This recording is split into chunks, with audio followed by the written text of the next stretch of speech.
भारतीय स्वतंत्रता आंदोलन में मध्य प्रदेश से संबंधित जो स्वतंत्रता संग्राम सेनानी है उनकी, जिसमें हमने कल टंट्या भील के बारे में बात करी थी, आज हम बात करेंगे चंद्रशेखर आजाद की। अब चंद्रशेखर आजाद जो है, इनका संबंध मध्य प्रदेश के अलीराजपुर झाबुआ से है, जो कि मध्य प्रदेश के पश्चिमी जो क्षेत्र है, मालवा वाला जो रीजन है, उसका एक जिला है ना।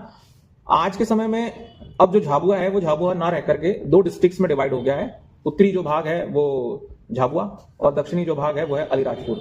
और जहां चंद्रशेखर आजाद का जन्म हुआ था वो इलाका भावरा आज के समय में अलीराजपुर डिस्ट्रिक्ट के अंतर्गत आता है ना। तो इसको लेकर के बहुत सारे विद्यार्थी कंफ्यूज होते हैं कि चंद्रशेखर आजाद का जन्म झाबुआ में हुआ था और अब अलीराजपुर। तो कोई दिक्कत नहीं है, पुराने समय में वो अलीराजपुर झाबुआ का ही पार्ट था, इसीलिए ऐसा बोल देते हैं कि वो उनका जन्म जो है झाबुआ में होता है। लेकिन वर्तमान परिदृश्य में चूंकि नए डिस्ट्रिक्ट बन गए हैं मध्य प्रदेश के, इसीलिए उसको जो है अलीराजपुर के नाम से पुकारा जा रहा है। तो ये चीज आपको याद रखना है, ठीक है ना।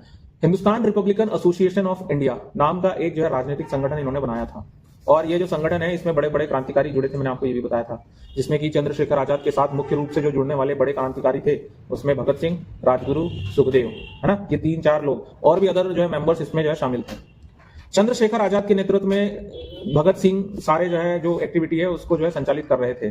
और चंद्रशेखर आजाद के नेतृत्व में की गई सबसे बड़ी जो क्रांतिकारी घटना है वो मुख्य तौर पर मानी जाती है काकोरी कांड, ठीक है ना। अब काकोरी कांड जो है इन्होंने क्यों किया था या इसका क्या कारण है, तो चंद्रशेखर आजाद ने जो संगठन बनाया था ना, उस संगठन को चलाने के लिए चाहिए थे पैसे, और पैसा चंदे के तौर पर इनको मिल नहीं रहा था, लेकिन संगठन चलाना भी था, स्वतंत्रता की लड़ाई में जो है भाग लेना था, और बिना पैसों की कोई भी चीज नहीं हो सकती।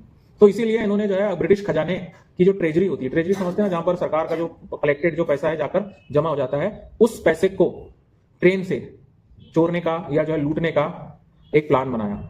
और उत्तर प्रदेश के आसपास में एक काकुरी नाम की जगह है, उस जगह पर ट्रेन को उन्होंने रोक करके उसमें से जो उसके जो ट्रेजरी बॉक्सेस थे जिसमें कि बहुत सारा पैसा रखा हुआ था, उन पैसे को लूटने के लिए जो है अपने साथियों के साथ में मिलकर के योजना बनाई। लेकिन हुआ क्या, इस लूट के बाद इनके साथ के बहुत सारे जो लोग थे वो सारे के सारे पकड़ा गए, और जब ये सब के सब पकड़ा गए तो सबने संगठन के अन्य सदस्यों के नाम अंग्रेजों को बता दिए जो इस कांड में शामिल थे, और धीरे धीरे इस संगठन के सभी सदस्य जो है गिरफ्तार हो गए।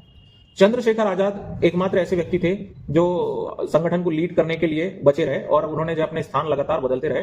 वो किसी भी एक स्थान पर लंबे समय तक के नहीं रहे, और उन्होंने अपने स्थान समय समय पर बदलते रहे, एक स्थान से दूसरे स्थान, और बहुत समय तक के वो बचे भी रहे। लेकिन एक बार अल्फ्रेड पार्क है उत्तर प्रदेश यूपी में, उस अल्फ्रेड पार्क में ये थे, और इस बात की जानकारी किसी ने चोरी छुपे, वही जो है कहना चाहिए उनके गुप्तचरों ने, ब्रिटिश गुप्तचरों ने दे दी। जब